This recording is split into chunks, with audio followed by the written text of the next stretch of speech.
Yeah, yeah, I've been a little. Yeah, oh, sorry about that. Yeah. I get the honor of welcoming you. My name is Carol Menkidi. I was Ivani Menkidi's wife, who passed away a little over 2 years ago. That was the owner of the store, and me and my 4 children are taking it over. So with James and Fiona as big helpers, I'm telling you. So welcome. We have some wonderful poets tonight, and you all are welcome. And people on Zoom, you're welcome as well to this sacred place. Thank you.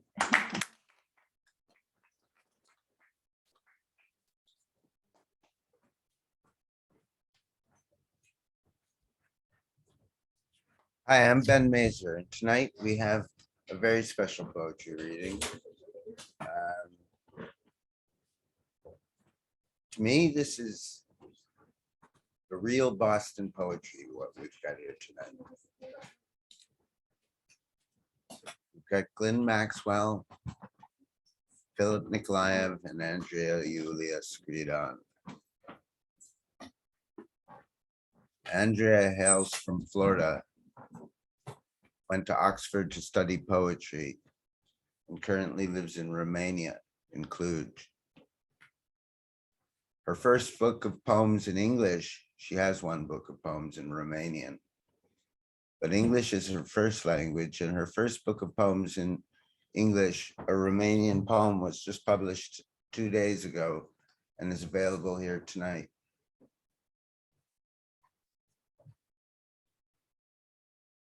She's never stepped foot in Boston before, but somehow I feel she belongs here. But Glyn and Philip and myself go back to 1996 when Glyn came over to teach at Amherst, and he was already famous in England. And I had been over in England when he was at the peak of his early fame, and was very excited about his poetry, which was, I thought, the best I read over there. And when I got back to the States and heard he was teaching at Amherst, I wrote to him and asked him if he'd like to read with Philip Nikolayev and myself at Harvard. And so he came in November, I think it was, of 1996, and the 3 of us read together at Dudley House. And that was the beginning. And we've only seen each other periodically through the years, though we've always kept in touch. And Philip and I, of course, have lived the whole time in Cambridge and seen everybody come and go. And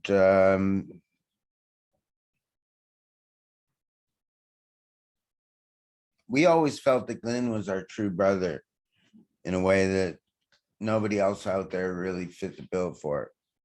And the funny thing, back in last September, Glyn wrote us all a letter, me, Philip, and Katya.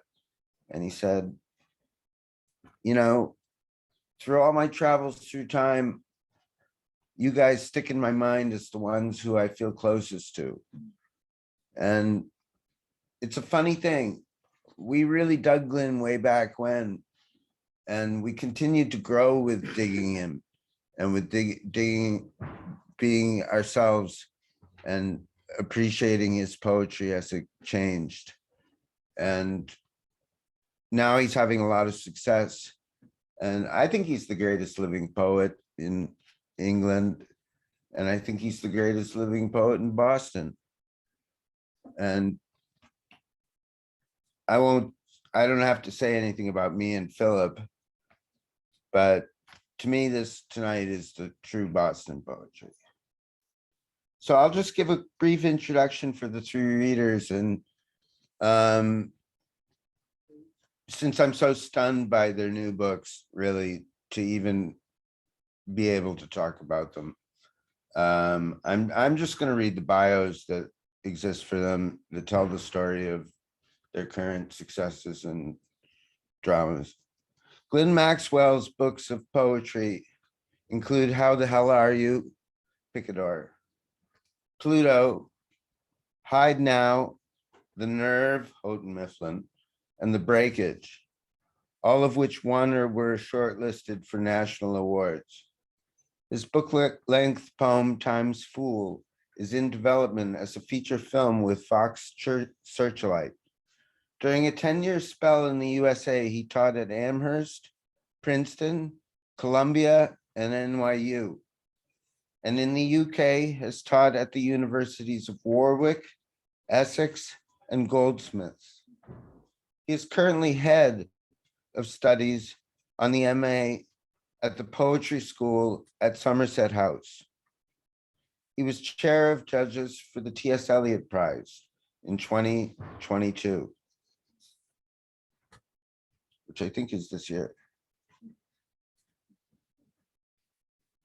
Andrea Iulia Scidon is a Romanian-American poet. She studied comparative literature at King's College London and creative writing at the University of Oxford. Her first poetry book in English, a Romanian poem, is out from Mad Hat Press in 2022, also this year, followed by the chapbook Calendars with Broken Sleep Books. And last tonight will be Philip Nikolayev, who will share some of his time with his wife, Katya Kapovich. They're both poets who write in English and Russian, and Katya perhaps is writing in Ukrainian now. But she will read Ukrainian and English poems, mostly new poems, I believe, the English ones tonight, and a couple of older things from her books, Cossacks and Bandits and Gogol in Rome, both of which came out with Salt in England and Australia. Philip Nikolayev is a Russo-American bilingual poet living in Boston. He is a polyglot and translates poetry from several languages. His poems have appeared in literary periodicals internationally, including Poetry, the Paris Review, Harvard Review, and Grand Street. Nikolaev's verse collections include Monkey Time Verse Wave Books, winner of the 2001 Verse Prize, and Letters from Aldenderry, Salt. He co-edits Fulcrum, a serial anthology of poetry and critical writing, which has been going since 2001, I believe. His bilingual edition, The Star of Dazzling Ecstasy, 79 poems by Alexander Pushkin, translated by Philip Nikolayev, has been published by Tiptop Street Press, Tiptop Street Publishing. So the order of the readers again will be Glyn, and then Andrea, and then Philip with Katya. So I give you Glyn Maxwell.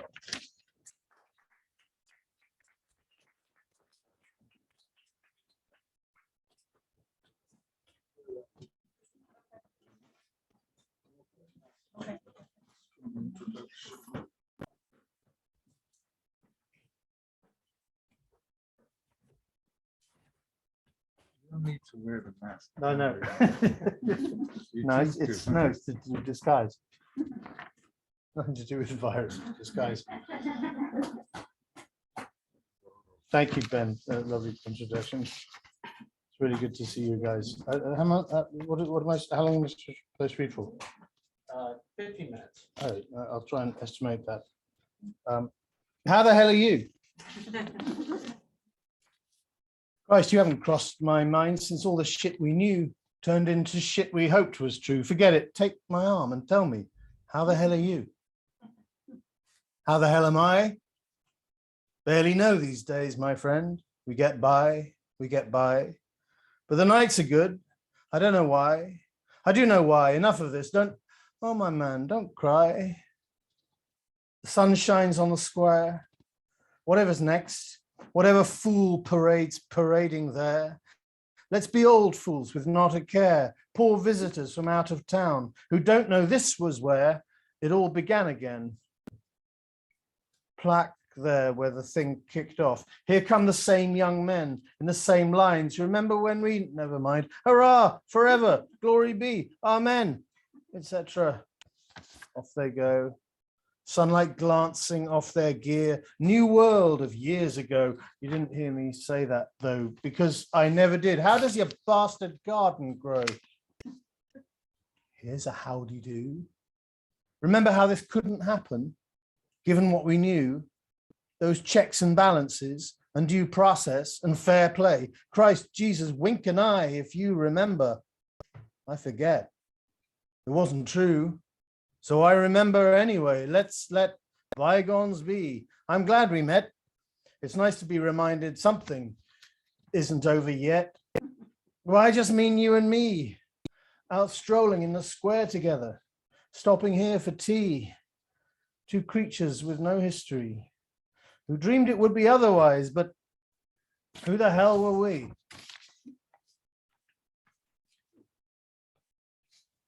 Thought I'd take the measure of the level of political debate in your country and mine.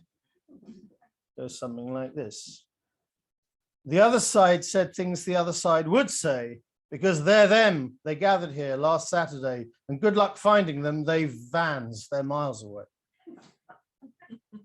The other side took everything we know is true and twisted it, and why they pull the shit they do, we cannot fathom, friend. It's why we're asking you.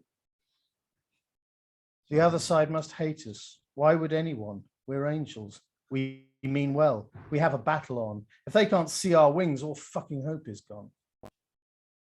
The big old thing we serve has got its big old head in both its big old hands, and all the big old dead we've spoken to are down with what we've always said.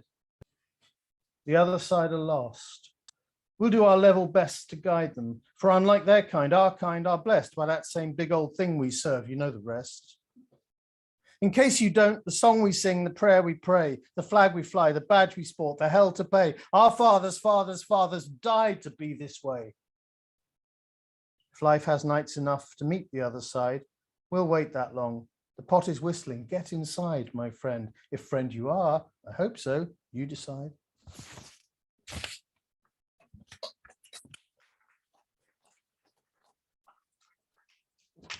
This is a poem about, there was one of the first things that happened after lockdown poetically in Britain in terms of a place to go to was a festival in which they took all the articles of the Universal Declaration of Human Rights and commissioned a lot of poets to write a poem about each article. And somehow I've got Article 12, which is the one about honor and reputation and privacy. And I thought I'd write a poem like this. I thought I'd write a poem like this. I didn't know I'd write this, but here's what I wrote. It's about the last person left in the world who hasn't decided what they think. And it's called The Last Don't Know. She was the last don't know. Not that she knew nothing, she knew loads and sat alone to weigh the cons and pros of everything that came, the way her folks had taught her, though in time they knew and she doesn't know. Not that she knows nothing, she knows loads. Went home with many books on her old barrow the day the last of the libraries had a jumble sale and closed, but it didn't help her choose. Not now on her porch at twilight, with the eyes and nose arriving helplessly in droves, demanding what they did from me and you about the news. Make no apology if you said no and I said I, or I said no and you said I. The wide world knows we knew when the time came, and we, on the count of 1, 2, 3, let all the wide world breathe with our knowing what to choose. So all the eyes could love us and forget us, while the nose could put us in the system they're developing for those. But for the last don't know, there was nothing. There she stands at the floodlit door of her rented cottage, while her garden fills to the very edge of the rose beds, and they're asking how it grows, her garden. Does it grow with silver bells and cockle shells, and oh, with pretty maids? How does the old thing go, they are asking. Both the eyes and nose are asking on tiptoes at all her cottage windows. Now the door was shut by the last of the don't knows. Why? The eyes know why. So do the nose. But you'll have to sign her name to it, or sorry, no one goes. So one by one, the windows don't make a sound, don't break it, have to give. The windows understand, and the side doors evidently stepped aside. So this is how they live. We softly say inside the hallway of the last of the don't knows. Hush, hush is whispered by the eyes, and you go that way, we'll go this, is muttered by the nose. Now eyes and nose have found the way to work together.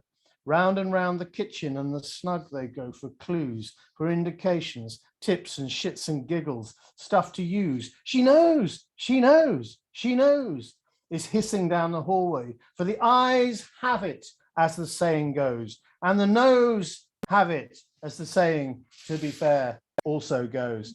And how about upstairs? Somebody thinks. And up they go in pairs, and I and no and I, proceeding arm in arm, for peace is theirs. And onto the dark landing they go, they go. They only want to know. They only want to know for you and I, for I and no. They only want to serve the greater good that wants them to. And so there's nowhere they won't go, except for the attic room and the sky window, where sits alone the last of the don't knows, her face amid the stars. Why go any further now? There's nothing we don't know. An angel shines up there, the tearful eyes cry streaming down the stairs again. A howling monster dwells on high. The no's are howling as they flee the upstairs and the downstairs of the cottage of the last of the don't knows. Now she knows, and we know what she knows. For through our dreams forever now, she comes and goes. I'm going to read a little poem and then a couple of poems to family, and then hang on, half five. Oh, no. This is it's a new poem called Fall From Then. Most of these poems are in How the Hell Are You, which is over there. There would be more of them, but Virgin Atlantic decided to take my suitcase hostage. So, but I've got a reference number you can call if you. Can you imagine if the world moved that slowly that you'd actually do that? Fall From Then. It would be good. It'd be nice. He spent a while in heaven. Insofar as back there nothing changes. What he made had form, so silence formed around it, made it also never change, till it was made of the same stuff heaven's made of. This stuff, that stuff. Satan light, I fall from then, into the realm of a green and tended garden, beside a trembling house, and I walk that garden, beaming like there'll always be the others, over the fence in all directions. Now I see on the clear blue sky a ball, some neighbor's child just booted over. I will stroll delightedly in the sun to throw it back to nobody, and the journey takes my lifetime. This is from my daughter. I wrote this when she was 20, and it's a prayer. It's kind of a prayer or a plea for time to slow down for her. Now she's 25 and I'm a grandfather.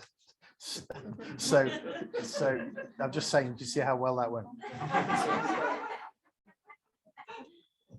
I didn't know that was going to happen. The ledge. Woken again by nothing, with this line already at my back.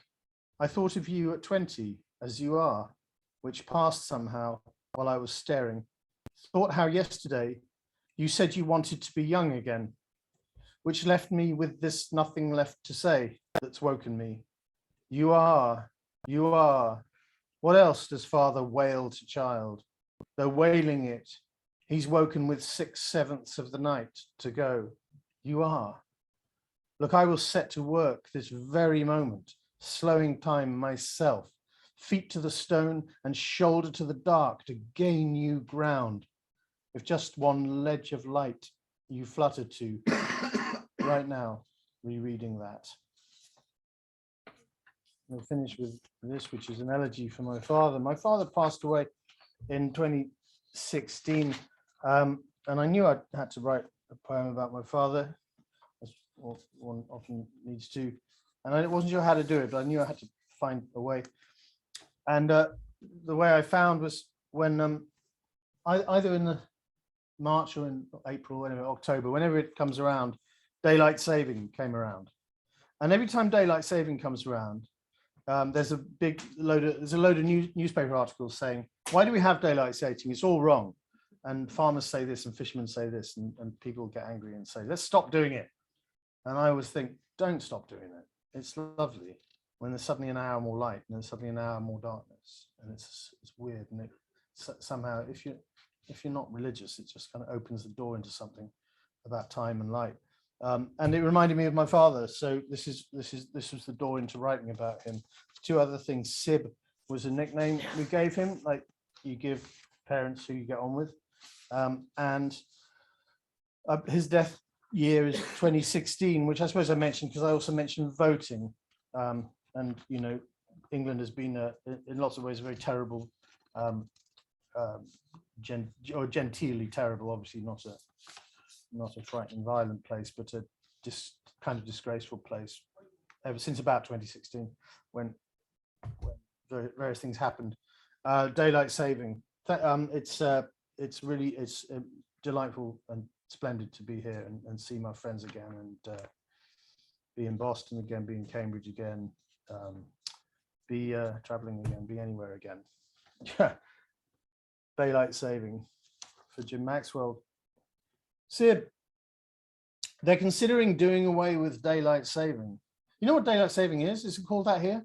Yeah. Yeah, when the hours change. Right. You still have that? Yes. Keep it. No, don't. Then, okay, this is the last time you'll ever hear this poem. It will matter or mean anything. Sib, they're considering doing away with daylight saving. I wanted to tell you in one of the fora we wandered together, neither one literally here. Anyway, I don't know the reason. The folks of the morning and folks of the evening met at a table and at the same moment rose in agreement, doing away with daylight saving. And nor was I there to say, hold your horses, as you would have said, and so would your father. We three in a line, having doubts at the same time, wasn't to be. No one sat in our places. No one spoke up for the scent of the hedges, our marathon hide and seek going on, when the sun should be set, and we shouldn't be out, and the ribbons of light down the curtains for ages, infinite really, and that there's no ending, anyone showed me. No one spoke up for the thrill of the way the last shreds of a Sunday clung at the gate, like their father was coming to ferry them home. All gone if you look, but no one is looking. No, Sib, they are thinking of doing away with daylight saving.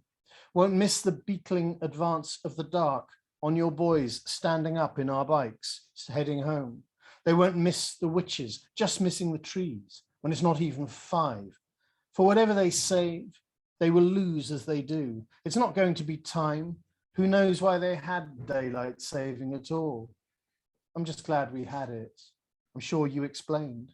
You're explaining now. And I'm listening how I have generally listened and always will, for the love in a sound. They are doing away with daylight saving. And where shall we meet? Now God, I don't think so, is shutting those windows and locking the house like a yesterday.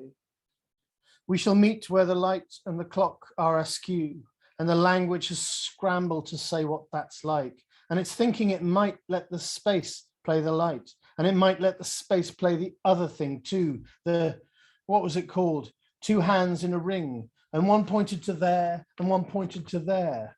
There was its point. Who knows where it went? Howls the language again, and goes back to its darning. As back to St. Francis we go, you and I, where we voted that second last time you went out. Won't say how that went. There'll be time better spent and light better shed to go wandering by.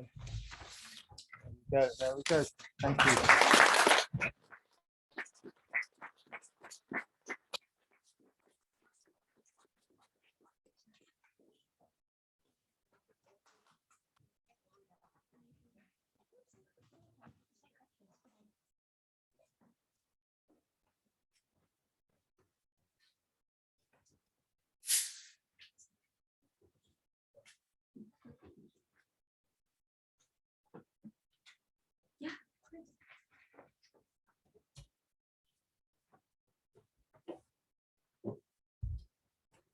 That was Glyn Maxwell, and now we'll have Andrea Iulia Scidon.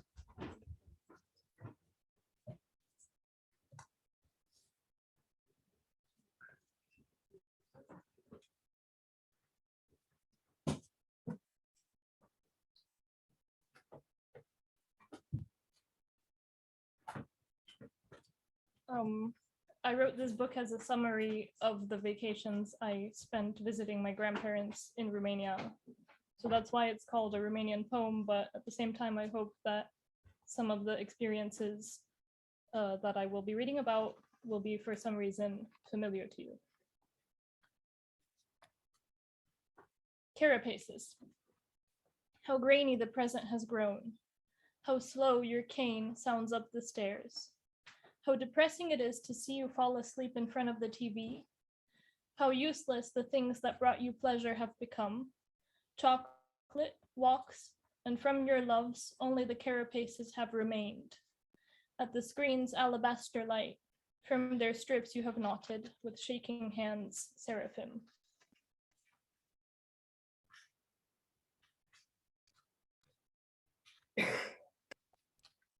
Terra. If you are the son of heaven, why won't you ask the angels to bring you down? The Christmas globes have shattered. The shimmering ring has grown wan. Its lights have blinked out. The snail, like the head of evil, has been crushed under a boot. The magic is gone. Even in the known house of death, the heart's bludgeon surprises when you see the empty chair on the terrace, the last chair on earth. Tristiana, to my mother.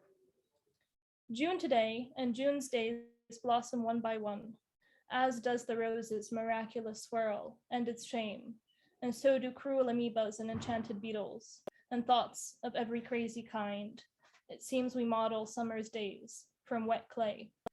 It seems that my mother, Christiana, is already that legendary tuberose of ancient photographs, but long a pillar of salt. The spirits that walk our house make the oven twitch, and it seems I am afraid to leave this prison, afraid of someone so free, someone like me. It seems I am closer in June than any other to our neighbors in the solar system. And in June, I'm closer to the whole solar system than any other, following the paper airplane in the sky, that bird with its iron beak, accumulating those distant lands in greed and hurry, the machine made to save me from my uphill movement against the downhill spin of the earth under the moon's roomy eyeball. The wasps of misfortune. All that is holy must be set in the corner. The greatest sin of all sins is not evil, but the remembrance of evil. The fear of the fist shattering the spider web wide open. That said, nobody here has suggested that the Romanians, with their dark and lovely eyes, are as innocent as the teardrops of Christ, as painted by El Greco. Today, they stand in line not for bread and water, but to board their planes, the sun setting towards the prosperity and protection of Western skies, lowering the horizon like Montaigne. Just ask Wikipedia, the beam balance of souls. According to a UN International Migration Report, around 3.4 million Romanians have emigrated. And still, in such Siberian conditions, they begin to resemble the pale-faced potato flower, blossoming and falling before producing fruit. You can speak up. Sure.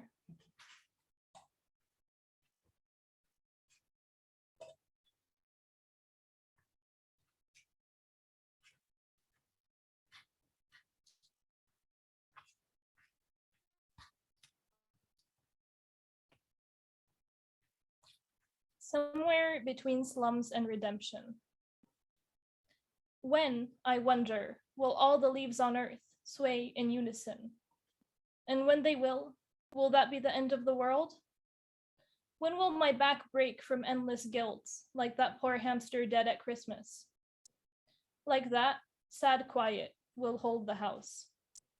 Like that, everyone wonders, do I know love? One thing I can say, I know the feel of fruit crushed in the grass. The pond. Water, a baby screamed at me, holding his father's hand.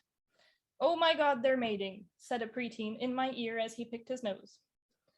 I became the sullen child who didn't want to play, briefly considered cutting him out of the poem. But soon the azure dragonflies arrived.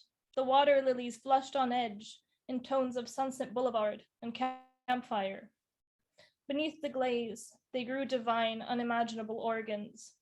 Snails caressed the roots in pirouette, spun, taking out their secret parts, deftly and industriously, as they never would on Earth.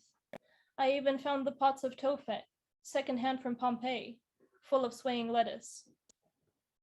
The stiller I remained, kneeling on the banks, the more my eyes penetrated this book of secrets, and a copper-haired mermaid plucking the water lilies to make a bouquet for the dirt-floored room, rippled before me. That sea girl would not call for me. I did not care that I snapped her veins, that I hurt her.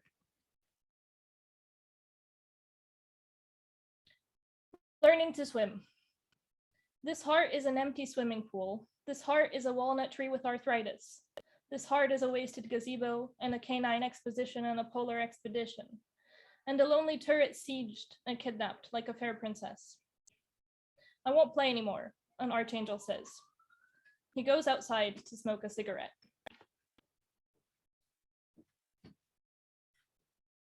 Nicotiana Alada. 10 p.m. To hear my own echo across 2 streets is a surprise. It has been a long time since I have been the master or mistress of any reverberations. Silent spaces I thought I had left behind in the jungles of America before I said adieu, be good, to fructiferous trees. Mango, banana, frangipani. Mid-August, and I have the impression that only once a year does it smell of jasmine tobacco.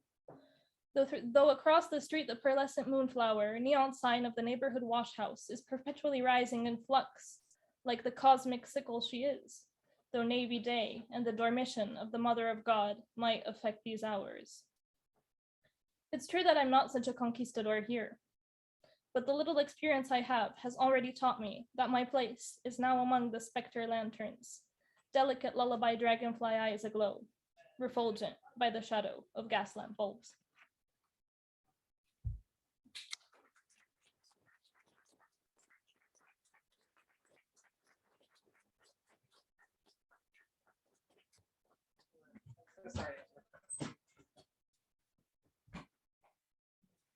Thank you. That was Andrea Iulia Scidon.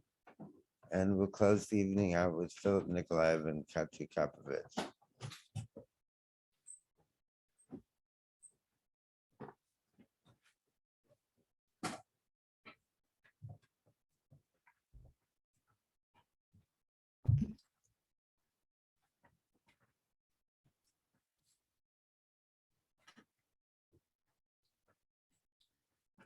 Good evening. The whole world is, and especially people of East European geographical origin are affected by things going on in Ukraine. I, in particular, am suffering from I'm going through a kind of a crisis in so many ways that this is such a difficult and complicated time, and it's hard for me to promote my work or even try to draw attention to it because most recently I've published this collection of translation of Russia's greatest poet, Alexander Pushkin. It's hard not to see the Russian cultural heritage today through the eyes of what's going on, through the prism of what's going on in Ukraine. And I hope Russia loses in this war. Fuck Putin and glory to Ukraine. That's all I'll say on the subject. I will not read any original verse today. I will only read some translations. So first of all, I owe a duty to this Pushkin volume, which is good stuff in spite of current aberrations. He remains our greatest poets, one of the world's greatest poets. And I tried to do a good job translating him the way I translate stuff. So here it is. He will be one of the two poets that I will read a few poems from today. This first poem is titled The Captive. Deprived of my freedom, I dwell behind bars, and dank is my dungeon with locks on the doors. Outside, my sad comrade, a captive young eagle, is waving his wing as he pecks at a kill. He drops it and stares through my window, unblinking, as if he were thinking just what I am thinking, and urging me forth with his gaze and his cry, and seeming to say, let us flee, let us fly, for we are free birds, and it's time we took flight to where, caped with clouds, the tall mountain looms white, to where the blue sea gazes up at the sky, where only the wind ever ventures, and I.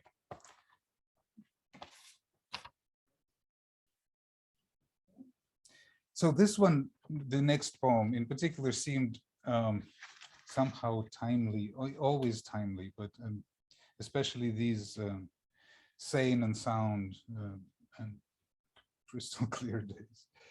Please, Lord, see that I don't go mad.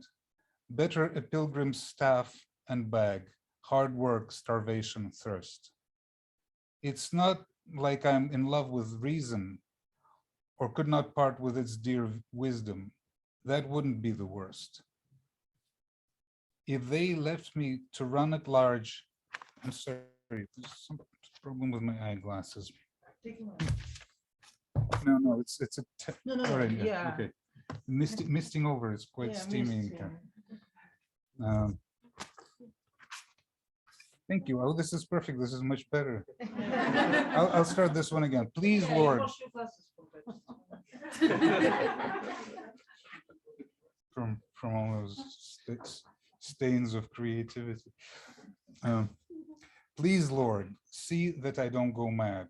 Better a pilgrim's staff and bag, hard work, starvation, thirst. It's not like I'm in love with reason or could not part with its dear wisdom. That would not be the worst. If they left me to run at large, with what celerity I charge into the shady groves, where I would poetize in screams my marvelous discordant dreams, lost in their roaming droves. I'd hearken to the lisping waves or peer up in rhapsodic raves into the upper blue, free like a whirlwind that digs up the fields and rips up to thin scrap the woods it's passing through. But here's the rub.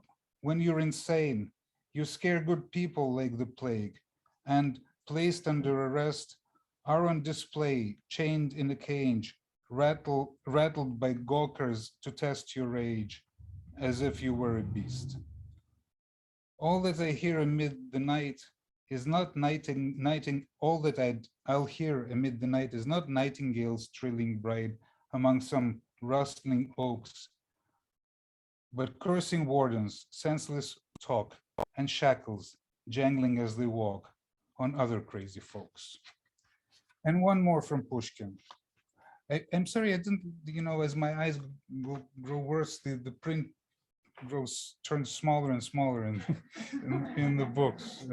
It's hard to keep pace. It's time, sweet friend, it's time. The heart demands repose. The days fly on, each one subtracting as it goes a particle of being, and meanwhile you and I fully expect to live, but sure enough we'll die. There is no happiness, but there is calm and freedom. An enviable lot. I've long fancied an Eden, in ample time,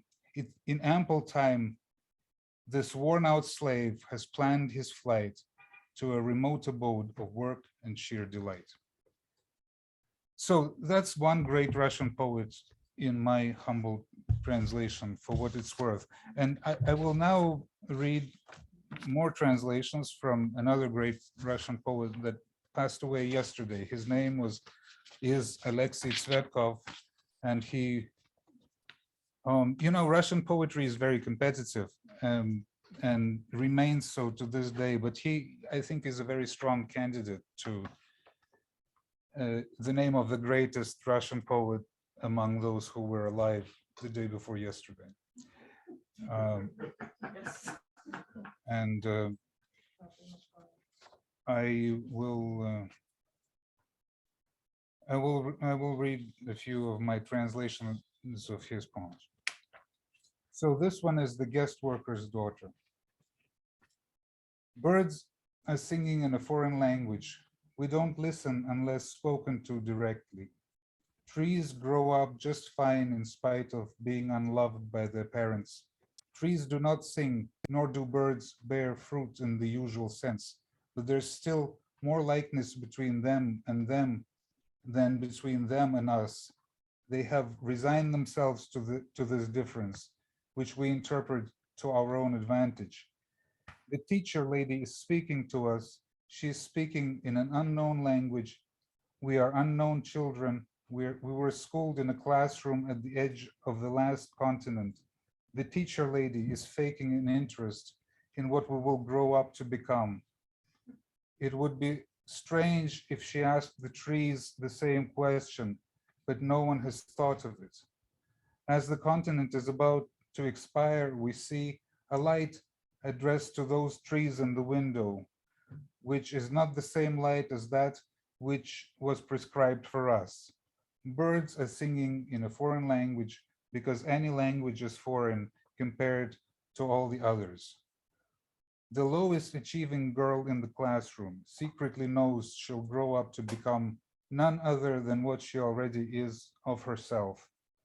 But it is reprehensible to publicly admit it, and she has already been referred to the birds in terms of not being the brightest of the flock, and asked if she wasn't a guest worker's daughter. Human children in the classroom are learning how not to think of the season when they will turn into swifts and mulberries, and when the teacher lady's phony question will pose itself again in an unforeseen context. Only foreseeable contexts are safe to face. They lied to us that this wasn't the last continent. We failed to notice that this light belonged to others.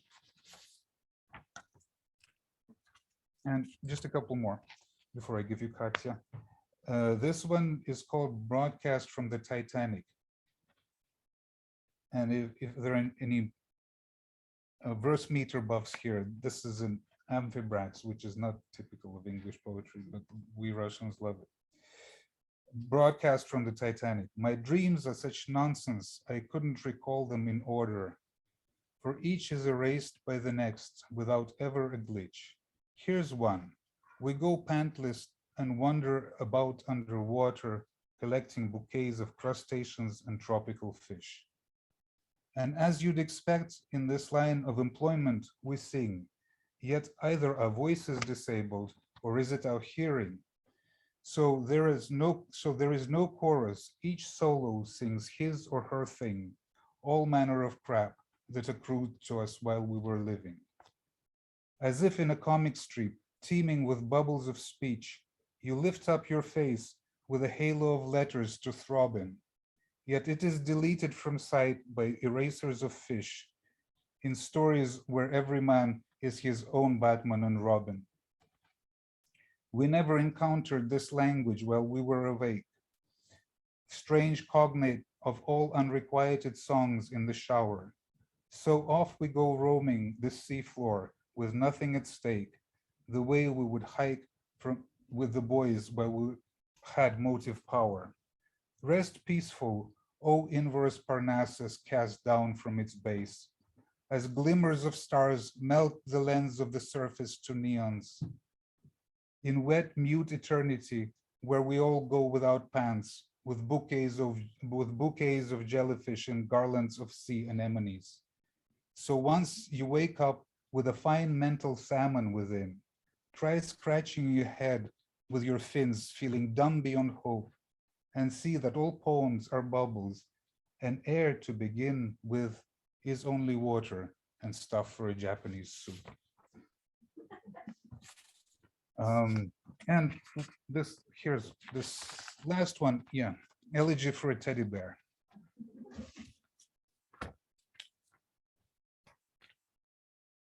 Sweet hearsay, tell me, Google, let me know. Where does the plush teddy bear go when his upholstered back has worn threadbare, all white with age, and it is shining plain that life was a mistake, i.e. in vain, and maybe not even at all. Poor bear. The beads have fallen from those sightless eyes. Someone explain why he is leaving us. Under the couch in that dim senior home, he waited mute for them to come for him. And now we see him milling by the entrance, dragging a bit behind his busted foot. Soon enough, the eternity will commence of the great butcher of all plush and soft. Cheeks frozen into laughter or in tears, heaven for dolls and inferno for bears. I'll sit down in the bedroom where he dwelt, and briefly into farewell tears will melt. This empty drawer was once his apartment. He won't come back, vestige of former joys. Couldn't the master of all the world's toys just patch us up and mend the harm a bit? No one can now collect those torn off paws or find those eyes groping about the floors. Rest in peace, Alexei Tsvetkov. TSVETKOV. Thank you.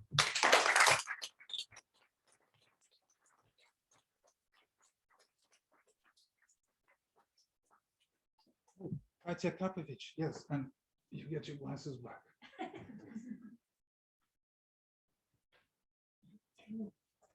I'll introduce myself. Yeah, I know.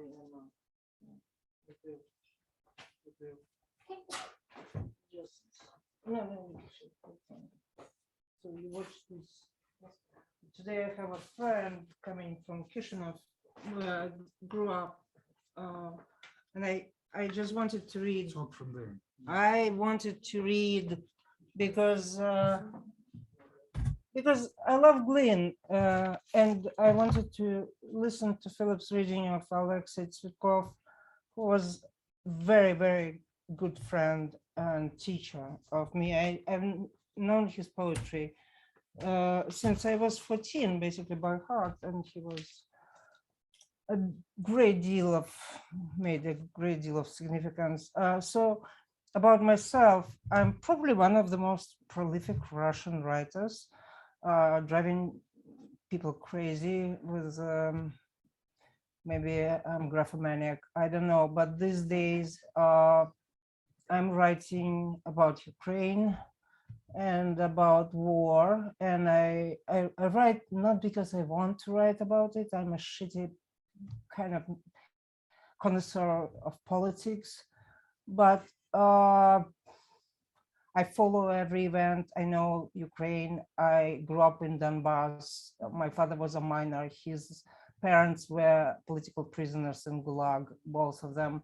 My father was in prison for 8 years, starting from 78 till Perestroika gave him amnesty. I'm from the family of prisoners. And I know what it means to be afraid, to be incarcerated. I was myself locked down in the mental asylum when I was 18 for being a dissident and setting up Somerset readings and magazines. So my fiancé was killed by KGB. So it just brings back all this shit of our era that we thought that we dropped finally like this. And it's back in the worst possible way. Killing people, raping women, raping children, raping girls and boys age of 8, 5, God knows what. So I will start with innocent poems, much more innocent than Ukrainian, and I'll read a couple Ukrainian. Also, I'm professor of Free University of Russia, which was organized by great scholar Ghassan Guseynov and company in opposition with Putin administration. Those people left out of protest universities, immigrated. Some of them are still in Russia, but they're in danger. And so we're teaching, this university works for free. Students don't pay. We accept a lot of Ukrainians, trying to also affiliate people who are in opposition in Russia and in other countries too. It's not only in English, in Russian. I'm teaching masterclass in Russian poetry. Will be teaching masterclass in English poetry too. So I will read. I have 2 books of English verse, and I have 12 books of Russian verse, which I will not read from. But I will read one poem that I classically start with for some reason, because it's reminiscent of my. I had to go to the Urals, which is kind of northern part of Soviet Union, to study because my father was in prison and because I had bad reputation. Our family had bad reputation, so no other university in the world will accept me in the Soviet Union. And it was miserable place, miserable city. There were no kind of no hot water, no food, and people used to go to bathhouse. That was a cheerful moment. People relaxed, people were together, people were not afraid. I was 17, so I already perceived this kind of glory of being free suddenly, and free of clothes, of those uniforms in the bathhouse. And when at last I used to leave the house after the lazy Sunday rest, the sun was high. It saw a town in drowse, a golden rush of leaves laid to the west. All northern Russian towns are quite alike. A river, a long street along the river, a square with a statue of a leader, stretching his right arm forward like a guide. The crowd headed where his finger pointed, to a bathhouse on the river's bank. I walked along with the others, a poor student, a ghost of those blind alleys, and Neil, a blank. In the light and shade of my 16th October, I carried but a parcel in my hand. The smell of soap, of public bathhouse timber, is what I call the smell of the motherland. And I remember skinny women's shoulders, curved spines, and with a gasp of awe, their loose and bulky bellies in the folds of many motherhoods. The old stone floor was warm and smooth under their bare feet. Sunlight fell on it through the upper windows. Rays intermixed with steam and water lit the hair of the bathing women. Their faces up, eyes closed, they stood under the showers like in an ancient chapel and listened to the choirs of migrant birds. With their necks craned, with their nipples relaxed under the water, with their palms caressing chests and falling to their hips, with bluish veins crisscrossing their slim ankles, they looked like water nymphs. Time hold them still, save them like flies in amber. I look out of the window across the cobblestone plaza. I see the autumn river, which like a saw cuts through the log of the horizon. The eye finds only what was there before, the sky, the water, many rivers ago. And that was from my first book, Gogol in Rome. And I read one poem, because it's also a poem about one of our favorite poets, who it's called Hero. And this poet later already kind of died in, who was a teacher and a friend of Tsvetkov and of our friend. He was arrested many times and held in mental hospitals. His last name was Prigov, Dmitry Alexandrovich Prigov. He was a great artist too. On a cold winter night in '78, he drank 2 liters of Russian tea, went to Red Square before light and wrote on snow, "Brezhnev is an idiot." He was my God, my hero, my model world. I imagined him struggling with his fly when busted by police. He had managed to end the sentence with an exclamation mark. Imagine doing something like this nowadays. Imagine a hero dressed in a short sheepskin coat, standing in the piercing wind, his pants pulled down. Cross, you will say, and will be wrong. Sometimes truth necessitates madness and beauty is hidden behind obscure details. To tell you the truth, I am still jealous of him who shed his urine in the imperial garden of snow and laughed in the face of the gods. Nothing beats in my eyes a jester, his smile full of broken teeth. But when time and the yard are full of lies, why sing like a nightingale in the emperor's cage? So because I am here not included, I will be very short, but I will read just recently written poems, and they're kind of a cycle that is coming out. I just read it for conference again, organized by emigre poets, writers, or, in opposition, and some of them in Russia. Also, and called Chronicles of the War, and that's the title for the first poem. In February, the world became silent as like a mouse. You open a comp and see a falling house, an old man embracing what is left, a puppy, while in the background burns a flying canopy that somehow flew through the broken window glass.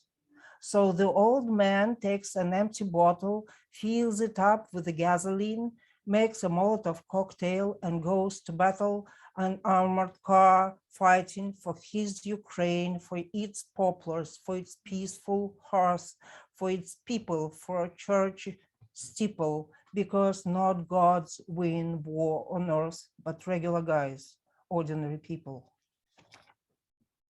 I refuse.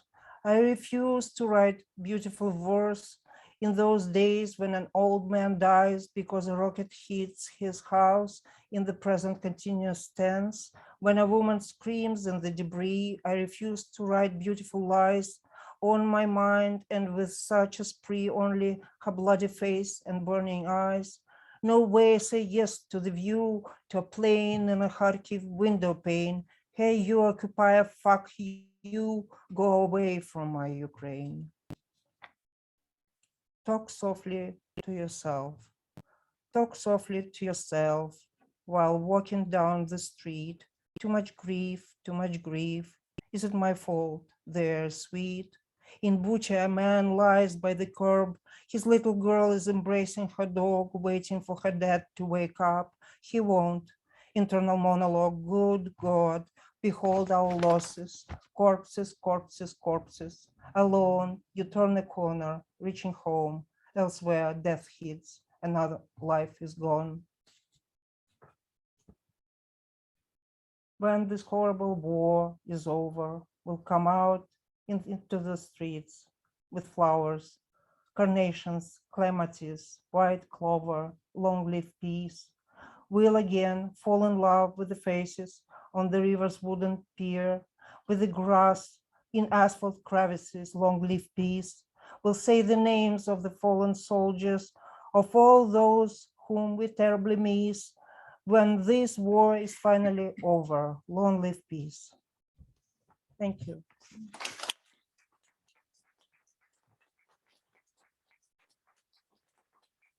So to make an announcement, I'm getting a new group. We were affiliated with MIT, but now we're kind of independent, but I'm kind of organizing a group of people, workshop for people who want to take a masterclass with me in poetry, in English poetry. And we have one group which has been there for 8 years, 10 years, I don't remember even. Okay, so those who are interested can find me, ask for my emails. Or, Thank you, everybody, for coming. Let's give the poets another round of applause.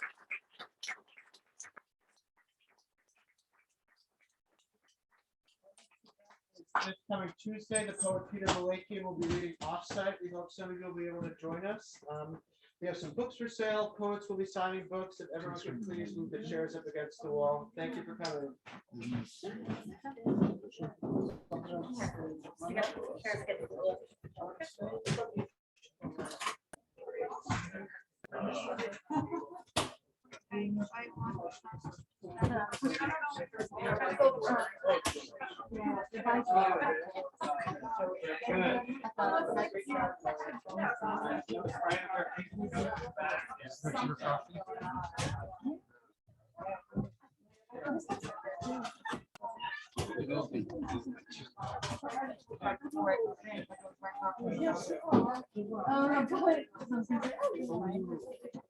We gotta do that.